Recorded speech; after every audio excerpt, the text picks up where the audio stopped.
my bright pants on. I just changed my shirt, y'all. That's all I did. Hey, y'all. So listen, let's get down to it, right? So what's up, everybody? I'm Paulette, and I hate to do this to you, sir. All right. But what's up, everybody? Hey, what's going on? It's your girl, Paulette. I'm Paulette, and I'm the owner and founder of Brownstone Worldwide. You guys know what it is. This is Brownstone Worldwide. We're in the living room, and we're actually having a live conversation with some members of the Spalding County, Georgia community. We are here today to talk about Juneteenth, what it is, what it is not, and how you can participate in all of the things that is Juneteenth in your local communities. We decided that today would be a good day to begin talking about it because we understand that Father's Day is coming up, and also Juneteenth follows right behind that.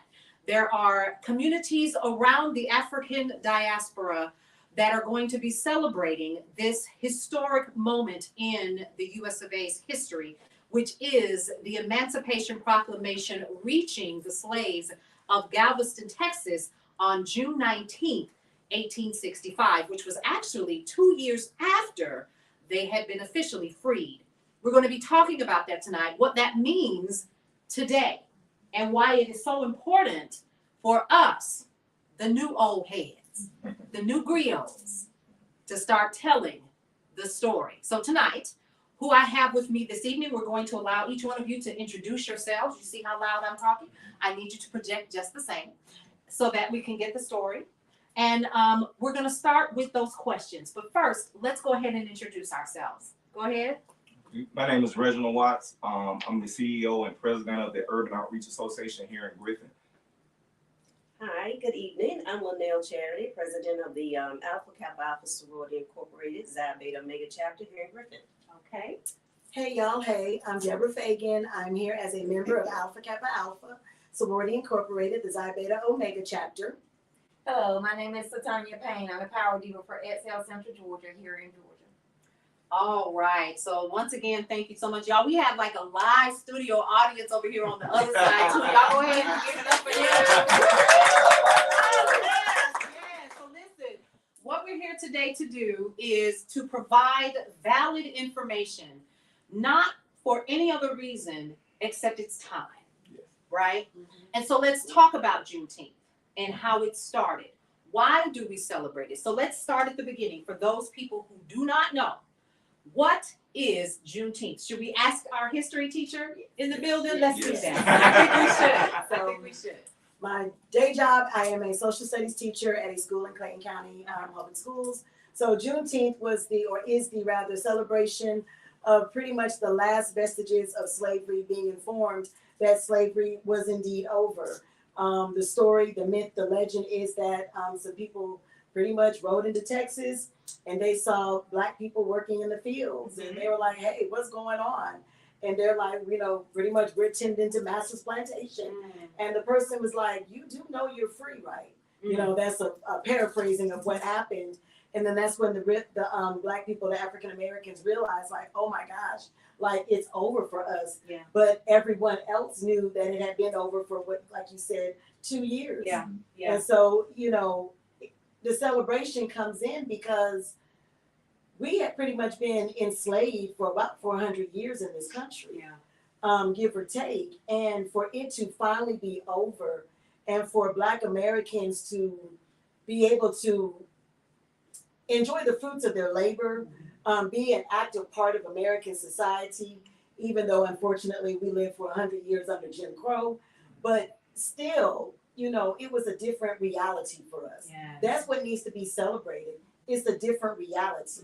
And that the ancestors, everything they went through, I don't want to say it was worth it, but in a way it was to honor the struggle that they went through. Yes. Kunta Kinte trying to get to his freedom and having his toes cut off to keep him from running away. So that's what Juneteenth should mean to us. Yeah. And so when we talk about Juneteenth today, I'm just going to open up the panel here, and I'm going to ask you. I understand that there have been some concerns I'm gonna say in these internet streets, but not only in these internet streets, but in our communities, not just here in Georgia, but nationally and internationally, but more so here in this country, because we have Biden who has said, hey, this should be a national holiday. And then you had the governor of Kentucky who recently signed that the celebration of Juneteenth is now a state holiday. So now you have all of these areas of the country that are starting to recognize, you know what, this is important. How does, number one, that impact us when it comes to the negativity that we're hearing about it? And what is it that we should be doing to thwart off the negativity, but then also provide an opening for people to have the space to celebrate with us? So, Ms. Fagan mentioned that. She said that we moved into a phase of celebration. And we are going to continue that here with our parade here in Griffin. So we talked about that with our theme. We're celebrating the accomplishments of those before us. Right. We are moving forward here in the Griffin community, trying to bring about unity. And how do we educate them? How do we get them to buy into our celebration? We educate them. We teach them about what we experienced, but we also educate them on what we're looking for today. And the end, like our theme for the parade, there's unity. Okay, we're more powerful as a community if we come together. And it's going to be a struggle. We have different opinions about different situations, but when you bring the problem to the table and sit down and get an understanding, in everything we should seek understanding. That's right. And I think the comments and the things that we've experienced, that's a lack of understanding. And I just think it's time to progress forward. Okay. Anybody else? And to add to that, I think the problem with society today is they want us to erase a situation that cannot be erased. And other nationalities teach their children about history, because if you don't know where you came from, you don't know where you're going. And it's just a matter of us being together as a group to celebrate something that happened. It's a reality. You know, to let our children and their children and their children know that this is what happened. Today it may be one thing, but this is what happened. You need to know and you need to be aware. Absolutely. Let me ask a question. Sure. So we don't want people to erase our history. True, right? But is it fair and is it right and is it equitable if we try to erase the histories of others because it's uncomfortable for us? Because that goes to like the situation with Stone Mountain. And I know that has nothing to do with Juneteenth, but reciprocity is a thing. The same way we want people to understand and respect who we are, we have to understand and respect who they are. I agree. True enough, Black Americans have no love for the Confederacy, but the Confederacy is the history of the South. Correct. It is what it is, unfortunately. And so maybe this debate can be seen in both ways, and it can be where we learn to respect each other and where we fall in a historical context of the United States. Absolutely.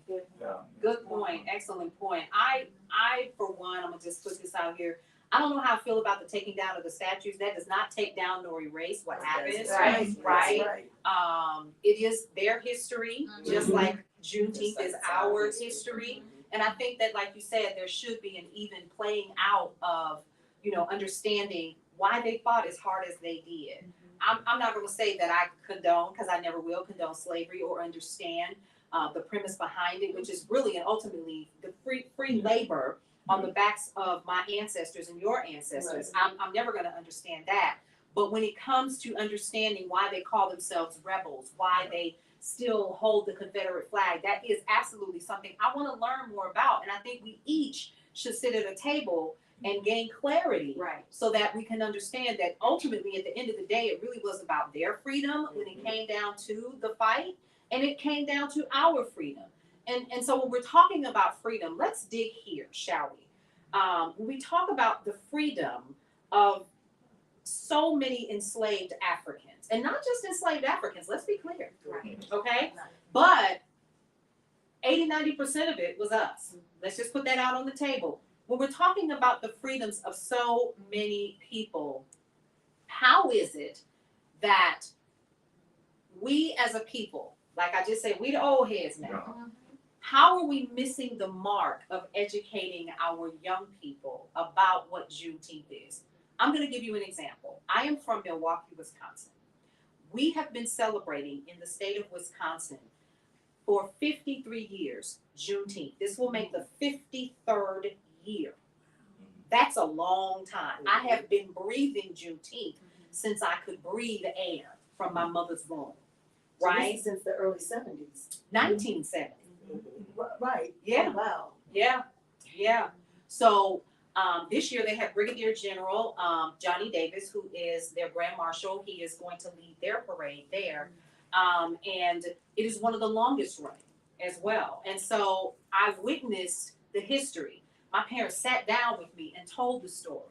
My parents explained to me, and in the community, it was all we talked about throughout the entire year was what is Juneteenth? How does it impact you? What is it that you need to know about slavery? And I understand. See, here's something else that I don't care nothing about. Is we have so many states that want to do away with African American history. You said it earlier that now it's a paragraph. Right. We the griots, y'all. It's time for us to take the helm of being the old heads now. We the big mamas. I'm a big mama. I got grandkids. Okay, I'm okay with that. But where do we begin to talk to the young people, like my son, like our daughters and our children and grandchildren, and explaining to them what it is, instead of just letting it be a parade where we got hip hop folks on the stage and they twerking and they do it, and it's okay because I'm sure back in the day the mashed potato might have been a thing. But how do we continue to make it a positive event that really, really pulls together everybody that's in the community and educates everyone about the power and the impact of the history of such a day like June 19th, and even before, because see, I want to dig into something you said earlier, but go ahead. To answer your question, Yeah. now in 1970, I'm not really sure where we were. Oh, my daddy was still in Vietnam, so we were actually in Vietnam for 35 seconds. But in 1970, people have to understand a lot of southern cities were not integrated at all. So in Milwaukee and New York and places in California, their culture was way different than down here, because when I moved to Griffin in 1982, it was still taboo for white folks and black folks to date. And now there's a couple who are now married. I ain't got to call no names, but when we were in high school, y'all, they could not openly date at all. He had some children by some folks. She got married to a whole white man. They saw each other at a class reunion. I don't know if she was divorced by, you already know. And y'all, they are married. They have commingled their families. They got a whole baby together. But in 1982, it was taboo for them to be in love. So the culture down here was way different than it was in Milwaukee. So Juneteenth could be celebrated up there. In 1970, in places like Griffin, black folks were doing good to still not be, terrorized by the Klan. So it was a different culture and a different time. We weren't as progressive down here in the 70s. So how do we take the information that we know as adults, as parents, moms, dads, grandparents, how do we take that information that we know, no matter where we are? Because now, and I want to touch on this too, it's monetizable. Now it's okay. Y'all. Correct. So how do we make that work for us? I got questions. I think it's about putting pride back into the community. I Because see. like in America, we are culturally conditioned to believe that black are underestimated, undervalued, and marginalized. And I got that from what's the guy named I forgot his name, but I'm slipping my mind. Yeah. But that's the thing that we got to bring pride to it. We got to let our kids know, hey, this is something to celebrate. Right. It's something to look up to and to be proud of. And that's why we doing what we do. And we try to do it on an excellent level. Yeah. And and of course we're gonna get kickback. Because Right. whenever you see black excellence, it's always gonna be pushed back. Right. Look what came after Barack Obama. You see what I'm saying? Whenever black people move forward, it's always gonna be pushed back. But it's what we do after that. Yeah. We got to stand up to the plate. Okay. it's just like, and I was talking about it earlier, just talking about the Jewish community, for example. You know, it doesn't matter what people say, what they think, or anything. They have decided that they're going to tell their children about the Holocaust and what happened to them and why, where, and you know, and we are such a passionate people that we don't really want to tell, especially our generation, drop the ball somewhere down there. We don't want to tell our children the history of where they came from. We just want it to go away or whatever. So we have to get back to that what our grandparents taught us. And what their grandparents taught them. And we have to tell them, no matter how bad it hurts or whatever. And it doesn't mean that today, you know, is different. It's just that you just need to know. Period. You know, so we have to get back to teaching our children what happened, when, why, you know. So that's what I think. And also let the people know, like, just because we love ourselves doesn't mean we hate their race. You know what I'm saying? We can love ourselves without hating their race. You know, I want to know about their culture. I want to learn about what they think. But you know what I'm saying? I don't tolerate ignorance and hate. You know, like with the statue, I believe the statues to come down for the simple fact that we don't have Nat King. You know what his name? Nat Turner. Nat Turner. We don't have a Nat Turner statue. So if we had it, people equal like that, and these statues were put up pretty much to put the dots on the eye, because they put these statues up after, you know what I'm saying, just to say they lost the war. I mean, but if you look through the South, you'll think that the South won the war. Me and my wife was somewhere where they even reenacted the Civil War, where the South, and the Confederate soldier won the battle. We were sitting here and watched it, and I was like, Lord, what is this? That's my first time even being around something like that. But in a historical context, that's something what we do in school. It's the what ifs. What if Adolf Hitler had not risen to power in Germany? What if, you know, let's say the Emperor of Japan had not trained his soldiers or his airmen to be kamikazes? Because what that does, it enhances a child's critical thinking skills. That's what it does. It allows you to think outside of the box and to see another side. Because what I tell my students, I can justify any historical event. All you have to do is be able to prove it. I can justify World War II and the Holocaust. It's not that difficult. I can justify the enslavement of 14.6 million people at the end of the war between the states. It's not difficult because you have to be able to see both sides. That's where we want our children to be. We want them to be able to see both sides. Now, of course, as a Black woman, I can never justify slavery. Like, no, that's an oxymoron. But again, we want our children to be able to think outside of the box. We want each other to be able to think outside of the box. But now as it goes to like I said, I'm a history teacher through and through. The reenactment of the Civil War and the Confederacy winning, that doesn't faze me, it doesn't bother me. Because at the end of the day, the reality is the Confederacy lost. That's what happened at the end. As far as the statues are concerned, the statues don't bother me. Again, I grew up in West Point, New York. We were surrounded by statues every day. Now, of course, they were the statues of the American Revolution. That's beside the point. And my playground was a cemetery where Ulysses Grant was buried, because that was our hangout spot, his tomb. But, you know, statues are just, a piece of the puzzle to remind you of what has happened and where we're going. The Confederacy, to be honest, and even the Confederate battle flag should never bother us, because at the end of the day, we're sitting on top of the food chain if we really think about it.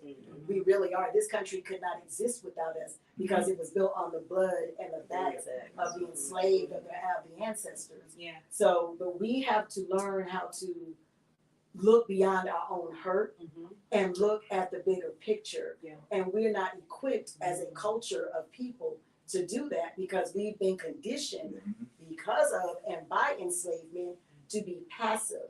Yes, we're passionate, but we are also passive. And I'm going to say something that people get mad. The Christianity that we practice is based on what they want us to practice. Correct. That is why we are so quick to turn the other cheek. That is why we're so quick to just go with the flow and not say anything. Black Americans have to understand who we are as Black Americans, not in 2024, but before we came off the first slave ship. Come on. That's who we need to be, and that's where we need to strive.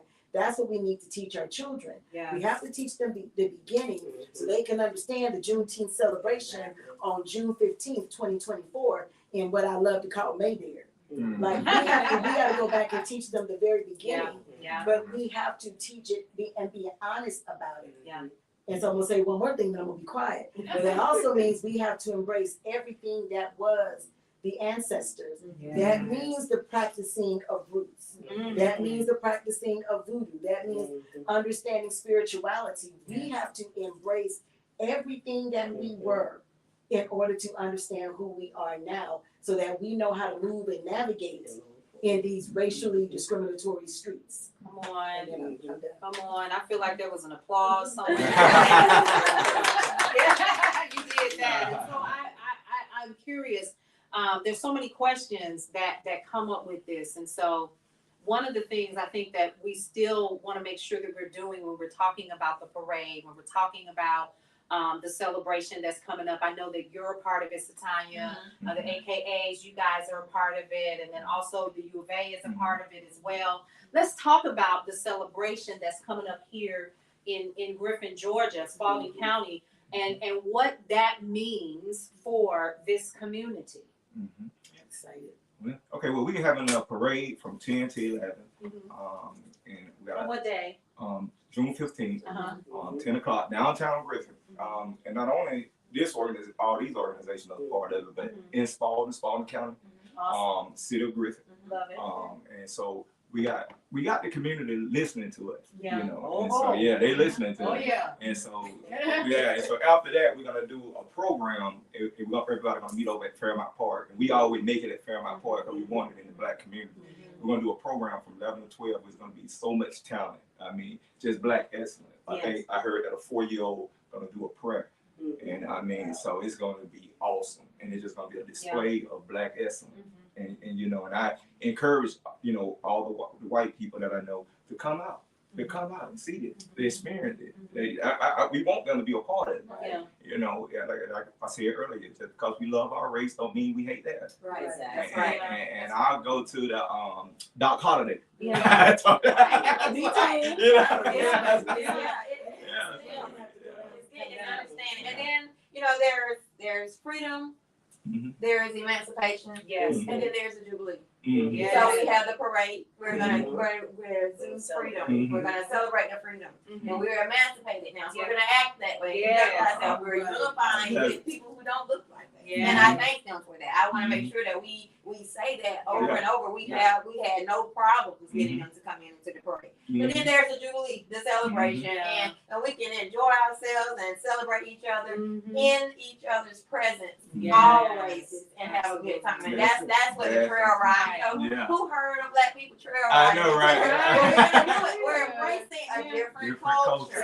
It's the trail ride, because I keep hearing about it. The trail ride. So initially the concept was we have bikers, we have horses, we have ATVs, and all these different transportations. We were going to bring them down through the city of Griffin. So baby steps. They weren't. So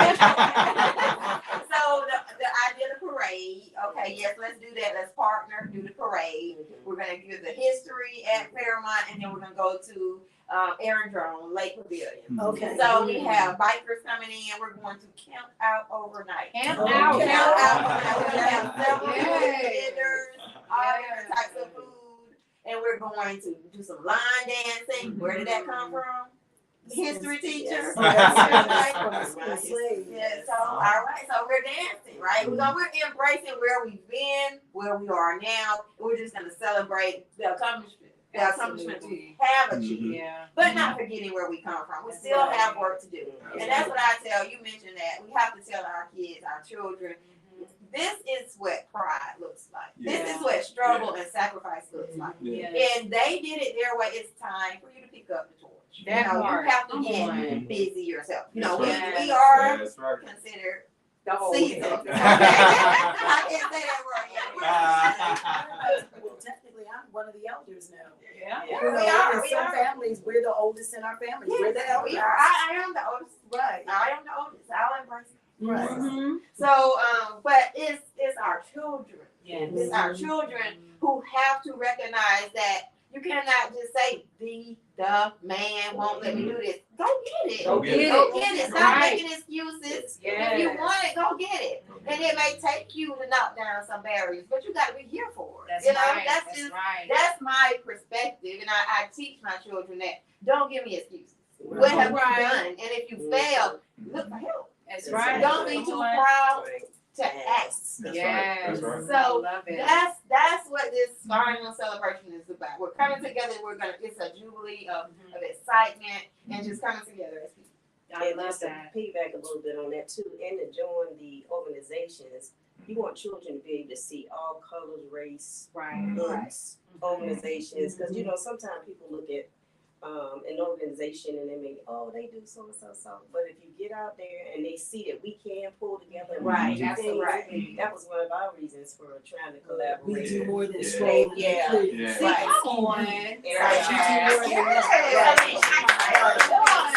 So it's all mankind. Yeah. But it's a serious matter, like Yeah. for real. Absolutely. I love that. I think one of the things that I can recall reading. So now let's talk about this. Let's go ahead and put it up, put the skeleton on the table. I had an opportunity to read some of the comments. Why y'all selling? Y'all wasn't never slaves. I heard that. I read that one with these two eyeballs. Yeah, these two right here. I saw that. Why y'all celebrating a made up holiday? That's another one. Another one that I read was one that was very, very negative, and it was almost as if they was calling us the N-word, right? So, and it's not just on Spalding County. I decided to just take a walk on the wild side of social media, and people are not happy about this. So let's just talk about some of the things that I know that I saw on the local page, and that was, why do y'all want to celebrate something y'all wasn't even slaves? I'm gonna say this. I am 4th generation removed. Let's talk about that. I am 4th generation removed from that. That ain't that long, folks. No, it's not. I'll add to that. There was a school here that was not integrated, right? My mother was one of the first Black children that was there, so it has been embedded in me from birth. Yes. She was spit on, so that you can't tell me I don't know about what slavery is. She was spit on. I remember McClellan downtown. I was here for that. I was born in 1972. I saw Ku Klux Klan on the golf course that my dad took care of, working at the city of Griffin. So it's in my blood. I have to continue to fight for equal rights for us. Yes. So, but at the same time, again, back to the education. The gentleman that was on that page, that's a lack of knowledge. Yes. All holidays are made up. Yeah. So I don't know what that point, that one went over my head.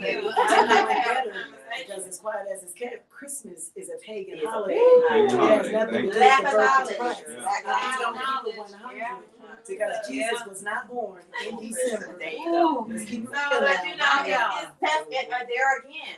Like I said, seek understanding. Instead of just Absolutely. blurting out Yeah. on social media, seek understanding. You could have, there's Messenger, he could have hit you up and asked, Yeah. what is this about? Yeah. No, it would have said, come on, come sit down with us. Come and find talk about out. it. Yeah, that would be a good way to do it. So So, education, it sounds like, is the biggest key. And connecting with people in the community that don't look like us, that don't understand the culture. Because even though I'm from, Wisconsin, I was born and raised, my people from Louisiana. Okay. And so deep down in the borough, the bayous. And so we came from the South, and my parents were running from Jim Crow. My grandmother took her kids, left her husband, like a lot of people did, so that they could be free. And when they got up there, guess what they found out?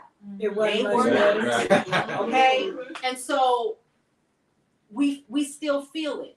So let's talk about that. It's 2024. Everybody in here. Well, this is the thing. If we don't celebrate ourselves, Yeah. nobody else going to Period. celebrate. That's Now, right. We Come on do now. want white people at the parade. But like I say, I put that post out to show our people You need to be there. Right. Yeah, you need to be there. Right. And we need to have those streets lined up. Yes. Lined up. Yes. Everybody, bring your kids out. Bring your mom, your sister, your brothers, your aunties, your aunt. Bring them out. Because it's going to be great. And you're going to get a great job putting this together. Yeah. Oh, yeah. It's that parade is going to be awesome. It's going to be awesome. And last year, we didn't have that many people participating in the parade, where I believe that we had more people in the parade than watching the parade. Right. You know, but it's a start. It's a start. It's a start. And so, and that's my plea, is that the people show up. I know it's 10 o'clock in the morning. Show up. And like I said, Alpha, you know, the trail ride, the program, there's so much out here. All the black businesses that are going to be there. Right. And we got over 21 vendors that's going to be there. I love Right. it. Yes.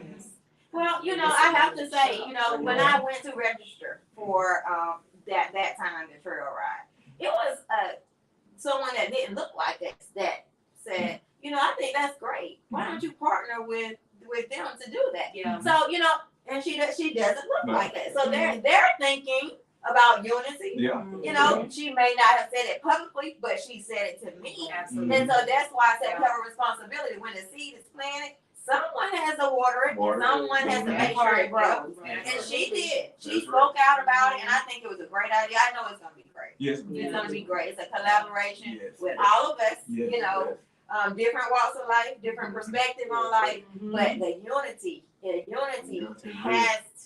Yes. The unity has to happen. And I think that goes back to the businesses here locally. That goes back to every last one of us that's in this room. Some that are on camera, some that are off, and those that are upstairs Right. that can hear this. Right. There is room for each one of us to connect and to share and to provide even our little stories, right? So like you just talked about the story of how your mother, my dad can tell stories of the day that they desegregated the schools in Arkansas, where he's from, right? I've heard the stories about having to stand outside of the burger joint that's still standing, Right. and you got to go in the back to get your burger, right? But you could work there, but you couldn't order your food there, right? And so we're not far removed. Our parents can tell us those stories, and let's even talk about. It wasn't said, but we still got sundown towns, y'all. Yes, Right. Yes. Come on, now. So Right. we're not talking about anything that is still not prevalent. The ghosts of that time frame still lurk. And I think it's time for some of us to have a true seance. Right. And it needs to start with Juneteenth and truly celebrating that. It looks like you ready to go. Oh, So I'm all ready to go. Yes. But no, so you were talking about what can we do, but that starts with education. In the schools, in the classrooms. For me, the thing, I think that's why I love social studies so much, is because my student bodies, most of the time they look like me. But every now and then, you know, there's a little sprinkle of, you know, flavor, you know, whatever the case may be. But I don't shy away from the things that need to be discussed, because you never know what child is listening and where their mindset is going to be. Now, I will say this, Spalding County is way different than Clayton County. That is part of the reason why I left Spalding County and went back to Clayton County. I understand, I don't want to say they're crazy on camera, but I understand they're crazy. I don't understand this situation down here. And my people are born and raised in Griffin.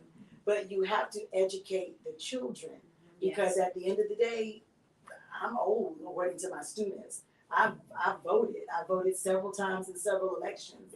I need to make sure that they understand what it is they're voting for. So at the end of the day, it's about education, y'all. Yes. We have to teach our children, and I don't mean Black children, I mean all of our children. Because all 35 of those children belong to me when they're in that room. My job is to educate them, teach them, and get them to understand the things that need to be known. So when I taught ethnic studies first semester last year, what is that book? The Green Book. Y'all know The Green Book. So they had to do a project about the Green Book, and they had to plot their course. They were traveling from somewhere up north down south, and they had to utilize the Green Book to figure out where they were going to stay and where they could stay. Now they were mad with me at first, but I didn't care. But when they realized the significance of that book. And then because they always think that history is so far removed, and I told them stories of when we lived in New York, and we would travel down south for the summer. My daddy would get 30-day leave. We would come home for 30 days. Y'all, we traveled that 18-hour ride from West Point to Griffin, Georgia. 18 hours. My daddy never stopped. And he knew where he could stop once we got below the Mason-Dixon. So we thought we were just having an adventure. When in reality, my daddy had to plot that course, and he had to be very strategic about where we stopped and when we stopped. Once we hit Maryland, we would go to the Maryland House, like the predecessor to Waffle House. We'd stop at the Maryland House, and then he would gas up, and that was it. And it was a straight shot. Now, of course, gas was 25 cents. Girl, right. We would stop to hit the southwest side of Atlanta and would go to my granddad's house. We would not leave Atlanta until the sun was up. And then we would leave, because if you're old enough, you would remember that Clayton and Henry County was sundown town. And you could not stop and be caught in the dead of night in those two counties. My God. And I hope that the people that are watching this and that will be watching the replay of this are hearing the stories of sundown towns that still exist. Right. To this day, you better not be black going through some of these towns when the sun goes down. Right about now. But I think that's what happened to Sandra Bland. Remember? Yeah. That situation. Timothy Gargan right here in Griffin. That's Yeah, right. right. That's right. But you know, and just to piggyback on our people too, we need to learn how to communicate better. Yes. And the reason I say that is because I was just so appalled, and this would probably flip into a whole nother conversation. But did you know that one of the oldest survivors of the massacre in Oklahoma lives here in Georgia? Oh, wow. And they did a celebration in Riverdale on June. Really? The first part of June, they had a parade and it was a big, huge thing for her. She's 110 years old. Wow. And yes, and she told the story of what happened. She, you know, and she still. Yeah, and this was the first of June. And I was like, I'm in Fayetteville. How can something like that happen and I not even know about it? And I'm right up the street. So communicating. That's right. And I think the next one they're having, it's going to be in maybe August. They're going to have something. But just to know that one of those survivors lives here, right in the state of Georgia. and Okay, still you said something. Tell that story. And you said something that is important that we need to focus on, and that's voting. Yes. Voting. That is so important. Oh, here we go. It's like, yeah, that is so important. Because it's like they play a game. Yes. And they playing chess. We playing checkers. Checkers. Yeah, we playing not checkers. playing They checkers. and not good checkers. No. Yeah, I mean, these people are making moves 25 years in advance. advance. And while we sleeping. And while we sleeping. And that's what we got to get our kids to realize. Yes. Like you talking about, I don't want to be a part of this system. This I'm with God. I don't vote. Oh, You're okay. still in this game. You're still in this game, whether you like it or not. No vote is a vote for them. It's a vote. Yeah, That's what absolutely. they gotta understand. Absolutely. And I'm like, if you remove from this world, then why do you stop at red lights? Why do you stop at stop sign? Why do you go and pay for your groceries? So if you can do all these things, but you can't vote. So Yeah. I think that's on the parents. Yeah. You know, and we hear parents talk about exposing their children to travel and things of that nature. Expose your child to get involved in the community. Exactly. You know, so we don't have these Yes, conversations. right. Again, Yeah. it's us. You can pay $3,000 to take them to another country, but you won't pay $30 to take them to find out these landmarks around here. So it's on us. We can't blame them. It's us. It's us. You are absolutely speaking of landmarks as we start to wrap. One of the things that I wanted to point out was something that you and I were talking about earlier, and that's the Bailey Tebow House. Oh, yes. Actually has some slave quarters. In the I back, actually right took a in tour Griffin. a couple weeks ago, and the gentleman said that when the Baileys had the house built, they brought their slaves. They brought 7 slaves with them, and they have found out their names. And what they want to do is to work with folks in the community to kind of commemorate those buildings. But what's most interesting to me is to understand that the Bailey Tebow House where it stands right now is literally in one of the most dilapidated areas Exactly. of Griffin, Georgia. Mhm. But I want y'all to start paying attention to the clear windows and the awnings that are starting to change. And the streets that are starting to be cleared in that area as Griffin begins to grow and to change, and the traffic begins to get heavier, and it takes me 20 minutes to get from downtown as opposed to 10. What this comes down to, and then there's another one. There's a lovely lady that I met. Her grandfather built a house more towards the turn of the century, not the turn of this century, but the turn of the century. And it was the only place, 1900s. yes, in the 1900s, it was the only place that Black folks, Black professionals could rent rooms. And it still stands. She lives there now. And I definitely would love to talk to her. She actually housed, what is her name? I can't even remember her name. But Where's the she house? actually, it's right past Louise's. In Griffin? Yeah. Is that big, that White House on South Is. Street? It Is it white, but it's like 2 stories or something? 2-story, yes. And I have it, yeah. What is it? Wow. Miss Mary. Yeah, Helen, what's her name? Is it Rose? Is her name Rose? Kendall, her last name is Kendall. Kendall? Some Kendall, Mike Kendall and all I that? think Evelyn this Kendall's woman, mom. now I've actually Oh, been wow. in the house. It's a 2-story and it's still got the original bells and her grandfather built some of the tables that I sat at, and she was telling me these stories of how this was the only place, like the school teacher who was Black, this was the only place that he could live. He lived there for years. This was where they had meetings and stuff like that with the NAACP. That house is still standing, and she's kept it in amazing condition. Rosalind, her name is Miss Roz. Okay. That's what we call her. So, Rosalind. Rosalind Payne. Oh, That's she's right. all on Facebook. Yes, Oh, Rosalind yeah. Miss Roz, yes. So, She yes. goes to Mount Zion, doesn't she? So you're talking. You spoke about an area. That's where I grew up. The south east side side of or the south side? South side. South I'm side. from the hole. My grandmother had a not 3-bedroom, 3-room apartment on Basin Street. My mother and my father and I lived on Memphis, which connects.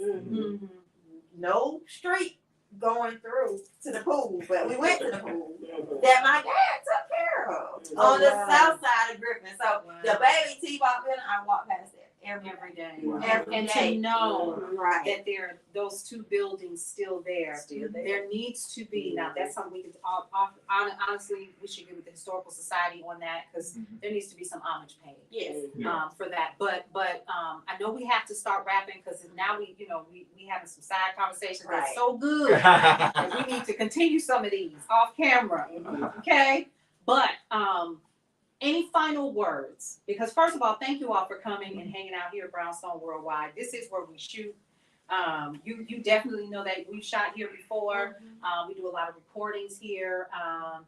Edits are done here, everything. So ultimately, you all are in Brownstone Worldwide, and I want to appreciate you and thank you for taking time out to come and hang out with us today here, and chop it up, politic a little bit, gain some clarity of what we're doing. And Tisa, if it wasn't for you, we wouldn't be here, in this. Well, I was in about to this say, it wasn't for you. you don't have to call me, because I was like, wait a minute, what? So, let me explain that. So first, I want to say thank you. Because you planted this seed last year when I mentioned the Juneteenth parade. I don't know if you remember. You said, "Oh, we do a week." I was like, "Well, wait a minute now." So,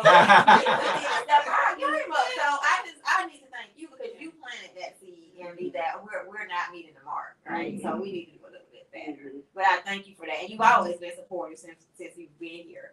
So it was just natural when I saw that.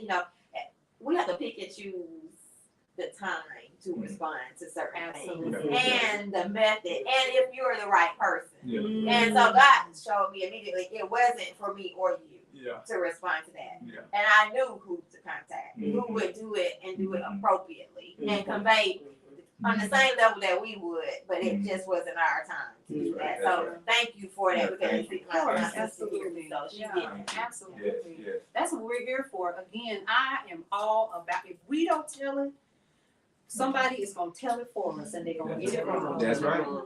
That's correct. And that'll be our fault if that happens. And so I honestly believe that this is serendipitous, of course, we're supposed to be here. What happens from this, that will be up to us. That's right. But I wanna thank you guys once again for coming out. Thank you all for those of you all who have stuck around and watched. We're gonna be replaying this once again on our YouTube channel, Brownstone Worldwide. Also on brownstoneworldwide.com/BWTV. You'll be able to listen to it on Cityscape Radio. We're gonna be playing this and then listen, Linda, something that I do every year anyway. On the eve of this event, I was gonna wait till Juneteenth, but I'm just gonna go ahead and do it on the eve of this event. I'm gonna go live and I will read the entire Emancipation Proclamation like I do every single year. And then we will pour libations in honor of those who lost the struggle to get over here, and those of us who are standing on the backs and the shoulders of those who struggled for us to be where we are. And it is now our responsibility to carry the torch and pass it on to those who are going to continue the run. If we don't have anything left, and if all hearts and minds are clear, we'll see you around. All right. Thank you.